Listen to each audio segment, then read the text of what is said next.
O doutor poderia praticar os honorários de 6 a 12 mil, né, para o doutor entender melhor. O cliente aceitando, o doutor poderia fazer agora. É uma ação mais simples, mais leve, e faria agora, né? E o grande pedido dessa ação seria o quê? Seria de fato a prestação de contas, né? A ação de exigir contas, ela serve para prestar contas, porque ele não sabe mais o que ele deve, o que ele pagou. O doutor bate nisso. E aí, se ele tiver algum e-mail, WhatsApp, uma reclamação na ouvidoria, usa isso a favor do doutor, né? Menciona na peça.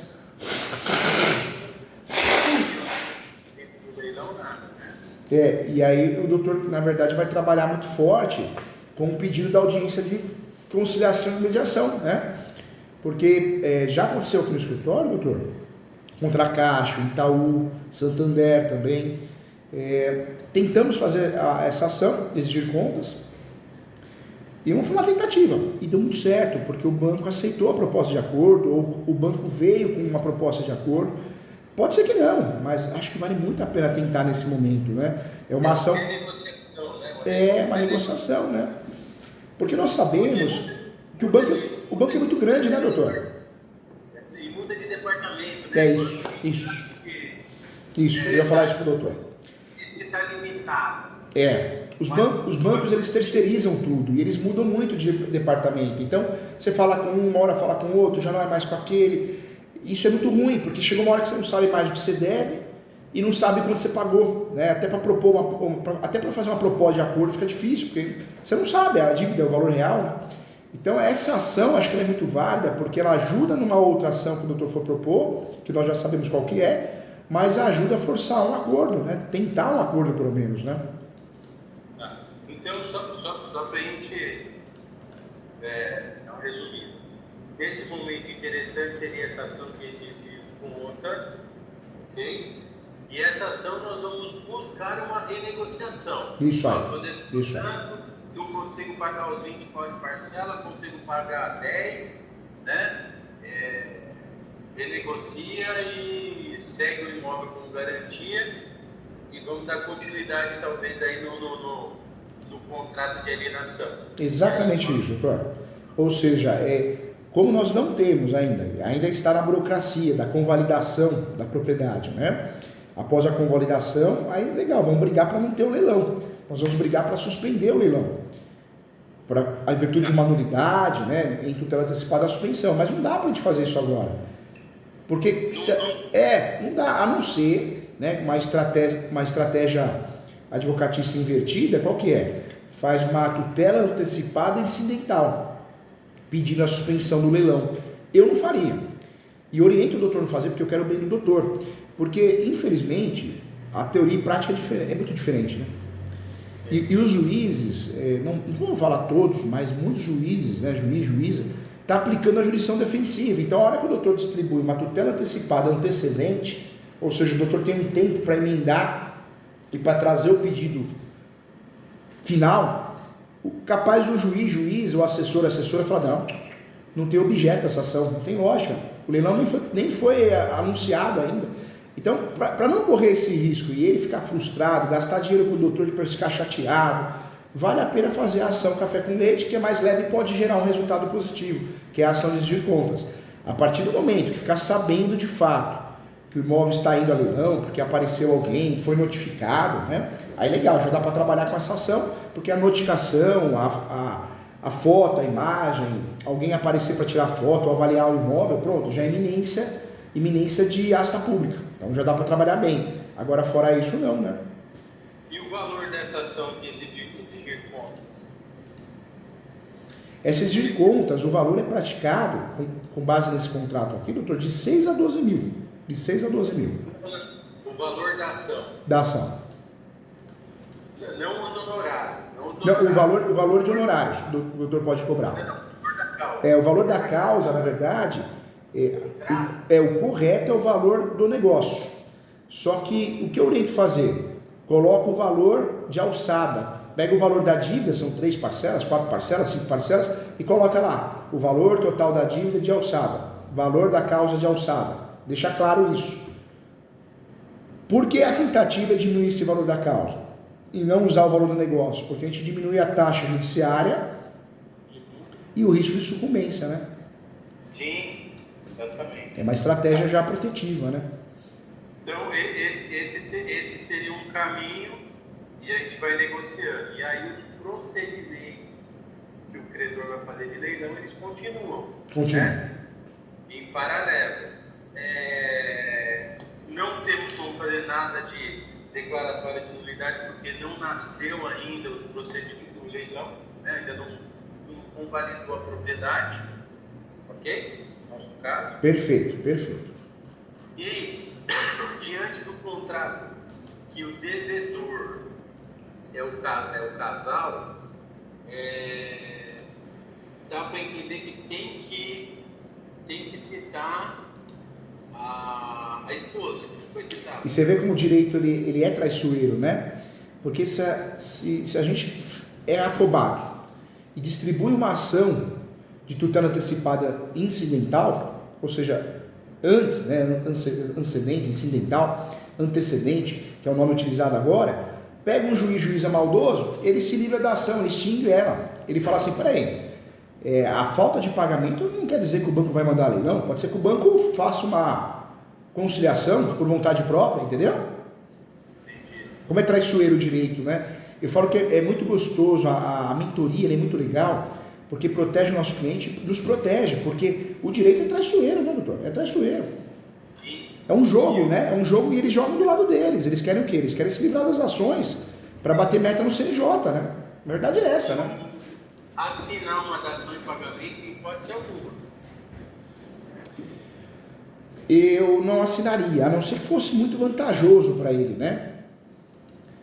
Hoje não é, ele estaria pagando, quitando uma dívida de 1.800.000 por uma coisa de 5. Entendi. Porque a dação de pagamento, qual que é o problema? Ele assinando isso, sabendo que não vai pagar ou que não tem condições de pagar, o problema é que vai acelerar a tramitação do leilão, né? A asta pública, a execução, a própria execução.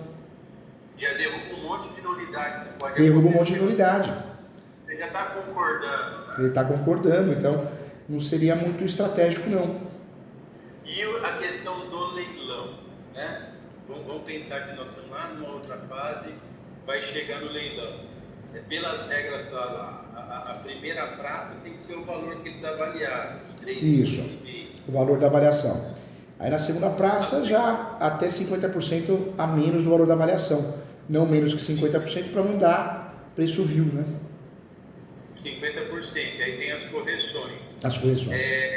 E pode sim acontecer de não ser arrematado em nenhuma das praças e ele ainda ficar devendo, né? Porque depois tem os outros. Pode, verdade. O doutor foi muito inteligente. O doutor é muito inteligente. Verdade, doutor. Muitos colegas advogados falam assim, fica tranquilo, o imóvel vai leilão, mas você se livrou da dívida, do carro, da moto, da casa, né? Mas não é verdade, porque dependendo do valor que é arrematado no leilão, você perdeu o bem e ainda fica o saldo devedor, né? O saldo remanescente. E assim, eu vejo que tem imóveis que existe uma faixa de valor que tem muita gente de olho com condição para arrematar. Esse imóvel aqui, talvez ela já esteja num patamar um pouco acima da realidade até nacional, né? E nos 3 milhões aí já é um outro nível de investidor que vai participar do verdade. leilão deles. Na verdade, tem um lado bom, porque o valor ele próprio ele cria o investidor, mas tem um lado ruim, porque o investidor desses valores ele já tem mais conhecimento, ele tem uma equipe para ajudar, às vezes uma equipe até jurídica, então é um tiro certo, né? Dificilmente a gente vai conseguir a nulidade. Né? Segura para depois ter até uma venda direta. É verdade. Agora um detalhe, viu, doutor? Nesse tipo de caso, o doutor não cobra por êxito, não. O honorário por êxito está destruindo a advocacia, né? Só existe na trabalhista em alguns casos.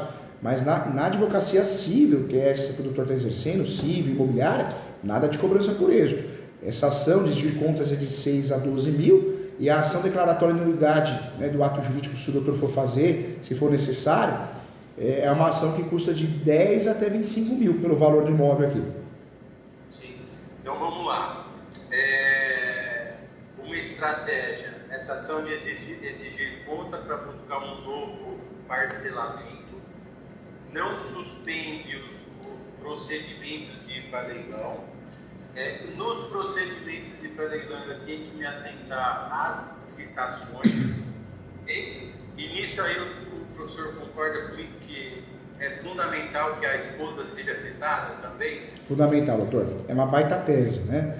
Na verdade, na nulidade do leilão, se chegar a precisar, né, ocorrer de fato a necessidade, é uma ótima tese para o doutor usar, uma tese perfeita. Então, para chegar nisso aí, e a questão, eu acho que não tinha sem valor viu, mas questão da defasagem também, que o negócio lá atrás do banco avaliou em 3,5, hoje está avaliado em 5.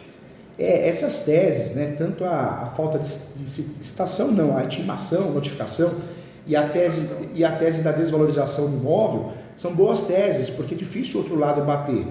Só que o problema é que o judiciário ele também ele traz algumas teses para se livrar, né, nos seus julgamentos, mas são teses boas para você ter legitimidade para a propulação, então vale a pena sim. Tá. E a ação declaratória de nulidade, qual seria o momento dela?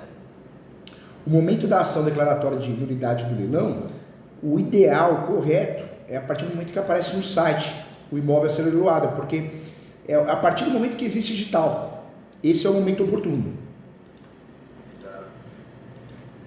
Eu preciso ter algum motivo, então precisa aparecer uma avaliação, precisa aparecer um edital para eu alegar que não tem fotos, não tem imagem, não está descrito. Por isso, se fizer agora esse invental, o que vai acontecer? Não vai perder, né? Vai perder, ele vai ficar frustrado. Então, hoje, qual que é o remédio que nós temos para poder agir agora, para mostrar serviço, para poder ajudar, né? De fato, a ação mais segura é exigir contas. Porque nós vamos trabalhar numa ação, café com leite, porque o banco não prestou contas, de quanto ele deve, quanto ele pagou. E, por outro lado, a gente está pensando muito, né? De forma muito focada, indireta, mas muito focada nessa audiência de conciliação e mediação. E eu perguntando bem, o doutor tem algum modelo, alguma coisa para a gente nortear? E tem algum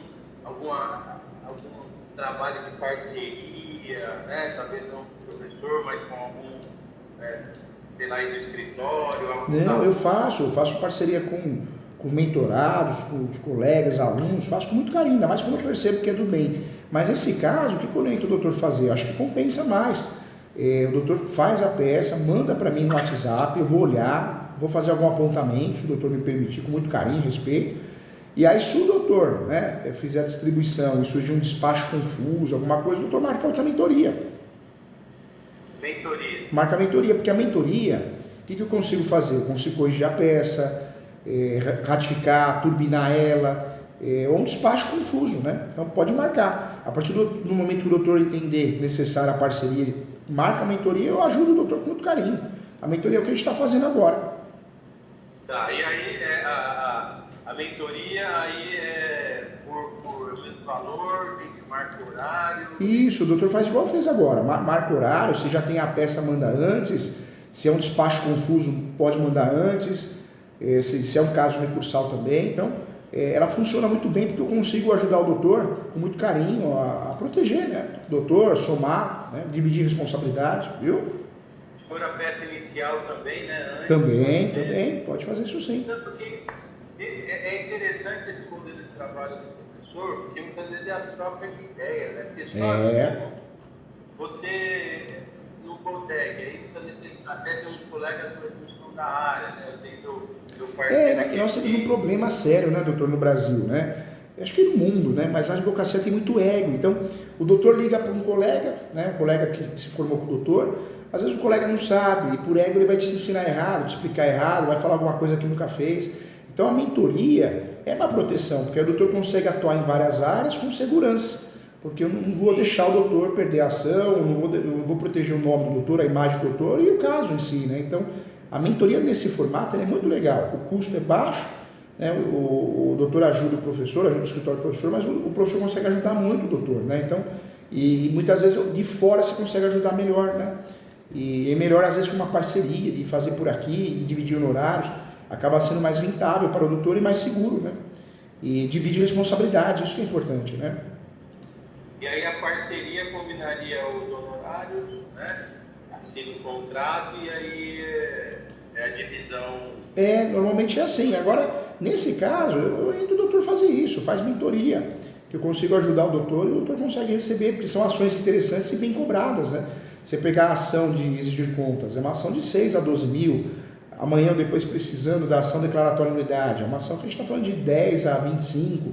Então, o doutor precisando de algum despacho, algum recurso, alguma situação confusa, uma correção de peça, marca a mentoria e eu ajudo o doutor explicando, treinando, fazendo o advogado do diabo, viu? Não, isso é interessante porque pega o ponto A e igual desse cliente, né? Muito boa pessoa, mas enfim, teve os revés da vida, se perdeu. Eu combinei até a questão de honorário uma questão diferente com ele, né? Eu falei, traz a empresa de novo aqui para contabilidade. Como na contabilidade eu tenho uma equipe maior, você me paga os honorários da contabilidade e o jurídico, aí te combina diferente à medida que vai acertando, que você vai entrando, que vai capitalizando, né? Ah, legal, fez bem. E outro detalhe, né, doutor? A tabela da UB, ela não traz a realidade, né? A tabela da UB, primeiro que ela tinha que ser unificada a nível Brasil e não estadual como é hoje, né? Elaborada e atualizada para seccionais. E a tabela da UB é horrível, porque ela não traz a realidade. Ou é um valor que aparece ali muito menor do que a gente gasta para tocar o processo, ou muito superior. Então, é uma tabela que judia do advogado, porque ou é muito inferior onde o advogado vai pagar para trabalhar, ou é muito superior e vai atrapalhar o cliente, né? Então é difícil, né? Exatamente. Então vamos lá. Diante do que o professor viu aí, um caminho, né, que a gente já começa com essa de exigir conta, eu já vou estar movimentando o banco e nós vamos buscar negociar com outro setor, ok? Vamos acompanhando os procedimentos do leilão, né?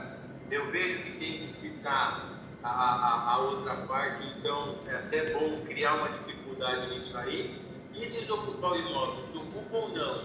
Cria mais essa dificuldade. Depende muito da situação do cliente, né? O desocupar o imóvel, se ele tem condições e que quiser, eu acho que desocupar o imóvel é só na frente, a hora que você vê que não tem jeito. Alguém arrematou o imóvel, já distribuiu uma ação de missão na posse, ou um pedido de missão na posse.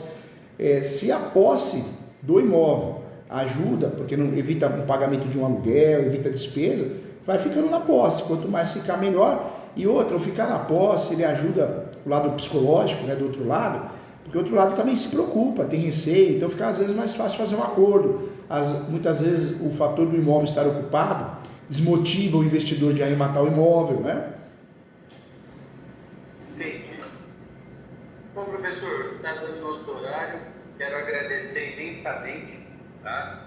Adorei esse nosso bate-papo e esse modelo de trabalho com o professor, que realmente até essa questão da mentoria, às vezes é o que falta, né? Porque a gente sabe, a gente estuda, sabe o direito, mas você quer trocar uma opinião, enxergar alguma coisa que talvez está fora do radar, dar uma tranquilizada, não, realmente o caminho é esse, que é o ético, é o correto, se aparecer coisa muito diferente, não se preocupa, porque são aventureiros que estão... Verdade. E eu gostei muito dessa postura do doutor, que é a postura que eu tenho, é a postura que eu cobro os alunos da pós, do mestrado. Ou seja, o seu caso é complexo, você tem uma alienação fiduciária e deixou de pagar.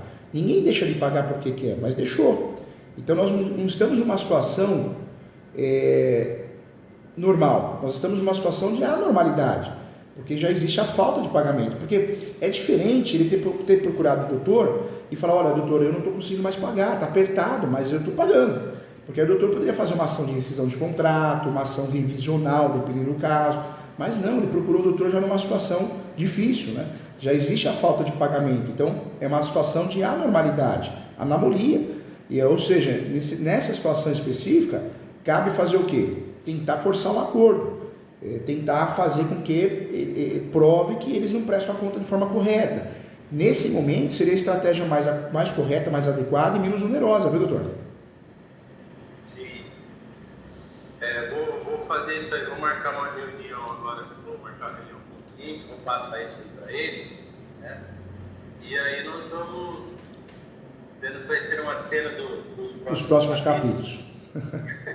E a questão da mentoria, eu gostei muito. Aí o professor ele pega leilão. Isso, eu sempre falo que eu posso prestar mentoria naquilo que eu leciono, escrevo os livros, né? Então, eu faço mentoria de processo civil, porque tem os livros conhecidos em processo civil e em direito civil, no geral. E o direito imobiliário, que é o grande forte da minha advocacia, é um segmento do direito civil. Então, eu consigo ajudar muito nessa advocacia relacionada ao ramo imobiliário. Então, conta comigo, doutor, precisando, eu estou aqui. Ah, perfeito. Professor, eu agradeço imensamente. Tá? Eu que agradeço, mais que o professor ganhou um amigo, viu? Quero o seu bem, o seu sucesso.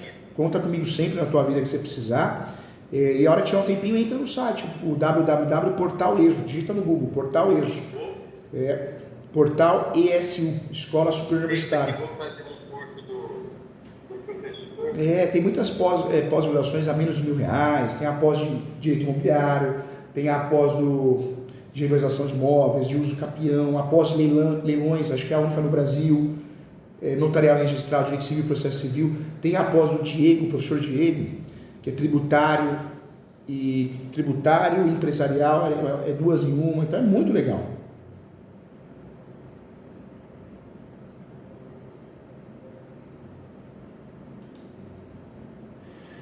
O final cortou. Cortou, né? A hora que o doutor tiver um tempinho, entra no Portal ESU, digita no Google, Portal ESU, www.portal-esu, Escola Superior Universitária.com.br. Várias pós-graduações, menos de R$1.000, vários cursos gratuitos, acessíveis, bem legal. E ler meus livros também, se o doutor tiver a oportunidade. O Direito Imobiliário de AZ é o livro mais vendido no Brasil atualmente de Direito Imobiliário. Eu vou fazer isso até porque eu trabalho com holding, que acaba ajuda. Para regularizar antes de verdade. Esse livro... Abrir um outro nicho de trabalho. Esse livro que eu te falei, deixa eu ver se tem aqui. Tem, tá aqui. Esse meu livro eu fiz há uns 4 anos atrás, que é esse aqui, ó, Inventário, Partilha de Bens, Holding e Planejamento Sucessório e Testamento de AZ. Ele é muito legal, porque ele é prático, né? Ele ensina a teoria, mas ensina a prática também.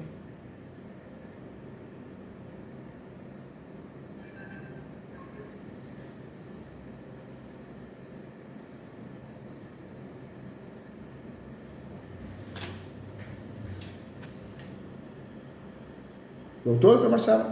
Doutor?